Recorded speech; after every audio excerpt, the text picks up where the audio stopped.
Hello, my name's Gina Birch, and I am in the Raincoats. And this is Anna. I'm Anna De Silva, and I'm a founder member of the Raincoats with Gina. I met her in a club down in Old Soho where they drink champagne and it tastes just like... We were sitting together and trying to choose a name.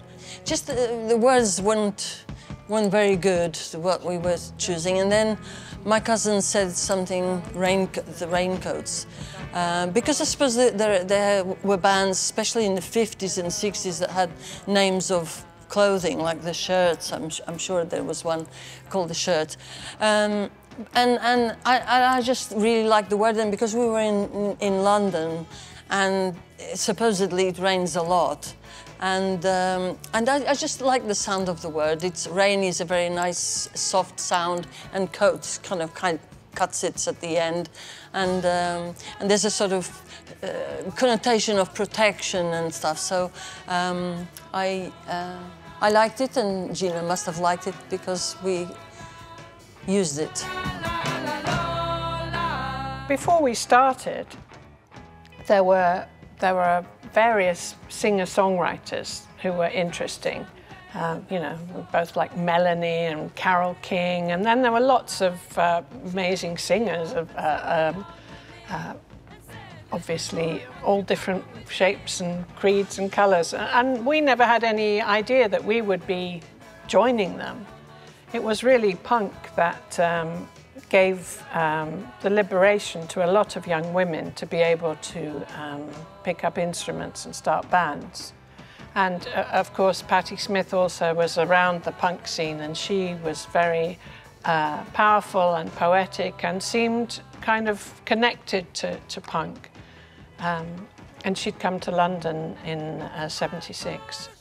But all the punk bands that we saw were claiming that they couldn't really play an instrument, that they'd never written a song before. And when we saw a lot of these bands playing, like Subway Sect and Buzzcocks, and finally the Slits, it was seeing a group of young women that gave us the confidence and the courage to think we could maybe give it a go too. And, you know, we were in art school, so we were being creative in different ways.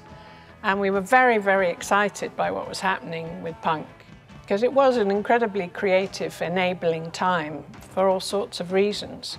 And it seemed to give a voice to young women to wear things that young women didn't usually wear, and to just be confident and proud and not be the appendage girlfriend, you know. I met Gina at art college, and at that time there were many bands starting off, and in a quite a simple way. I never thought, when I lived in Portugal before, and I never thought I'd ever have a band, but I played a bit of guitar.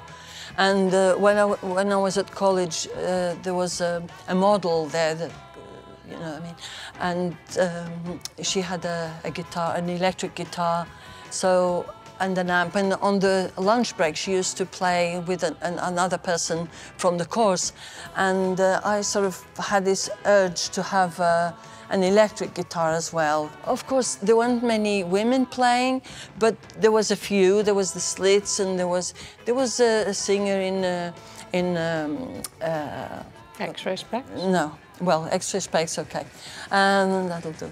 And and there was also a bass guitarist in the adverts, and I don't know. I just felt, because also at my home, I felt that my mother wasn't a second-class citizen, so I felt I could play electric guitar. Why not?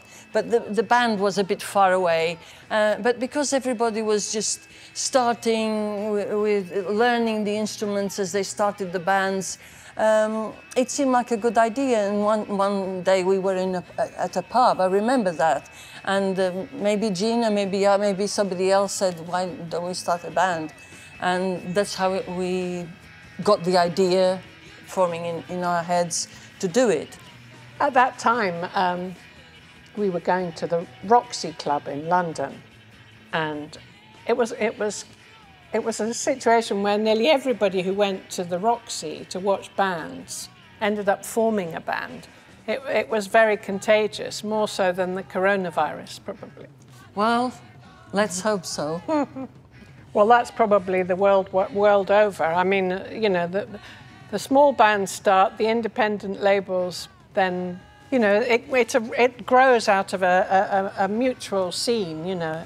Waiting for somebody to do it is, you'll wait a long time.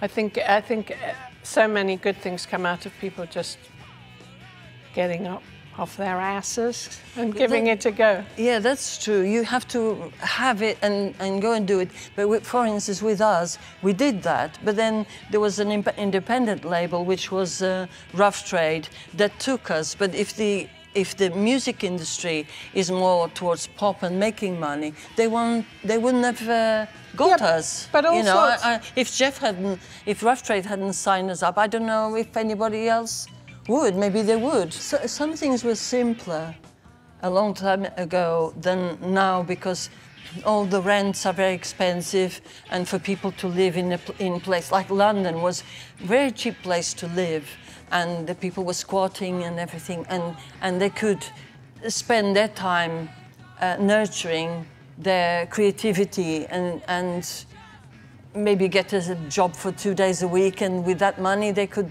live off for the other days and start something.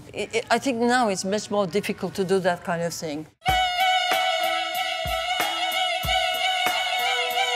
In the UK and the US, there are quite a few women bands, but nothing like men's bands.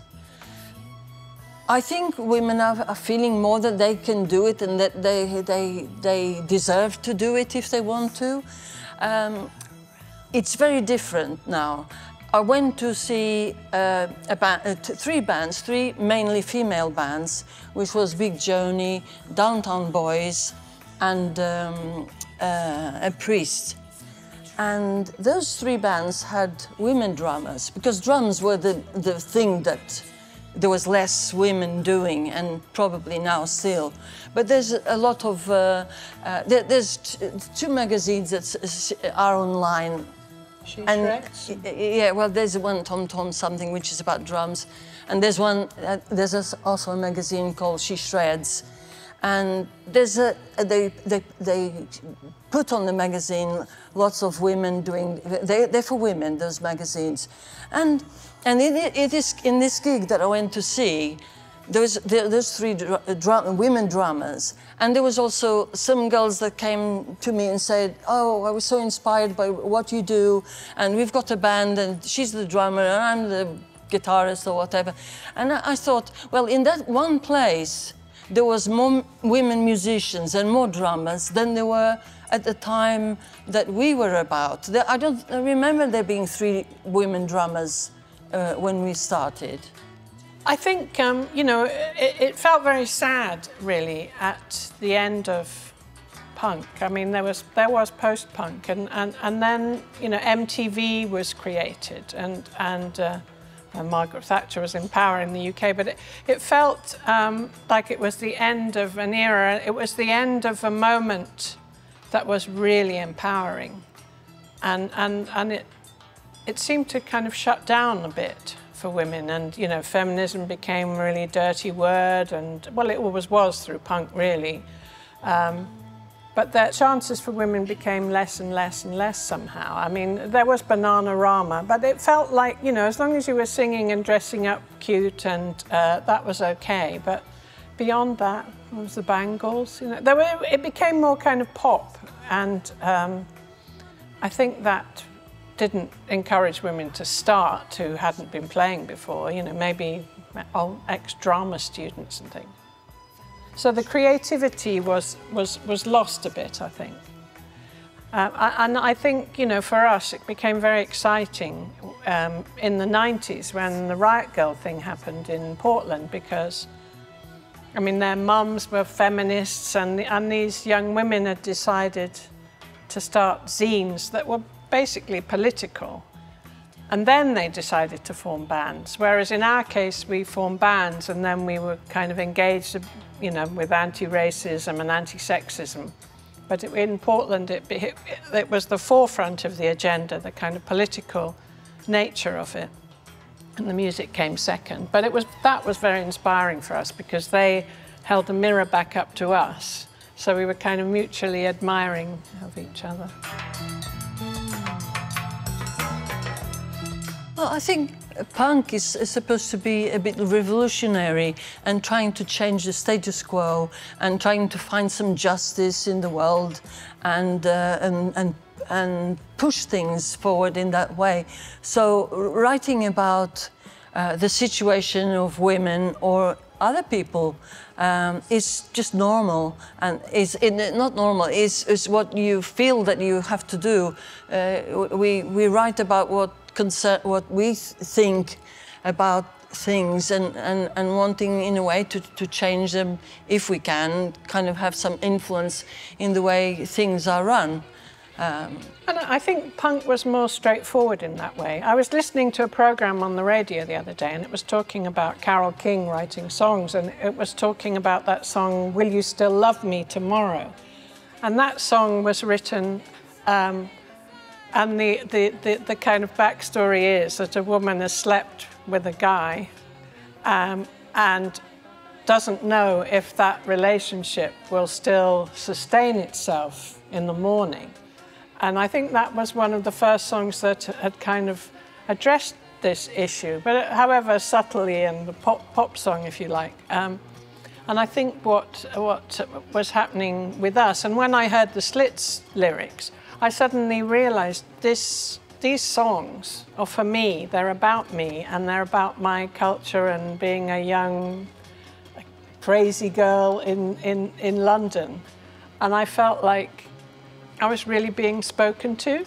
And I think when we were trying to write songs, we were interested in communicating something about our own lives that would be of interest and maybe connect with other young women or other young people, but particularly, I suppose, young women, because you know, we've been told to lay across a brass bed, and we've been told this and that and the other. But you know, it's nice when your you know, your feelings, your emotions, your anger is addressed to you as a young woman, and you feel it's for you and about you.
Fairy tale happened.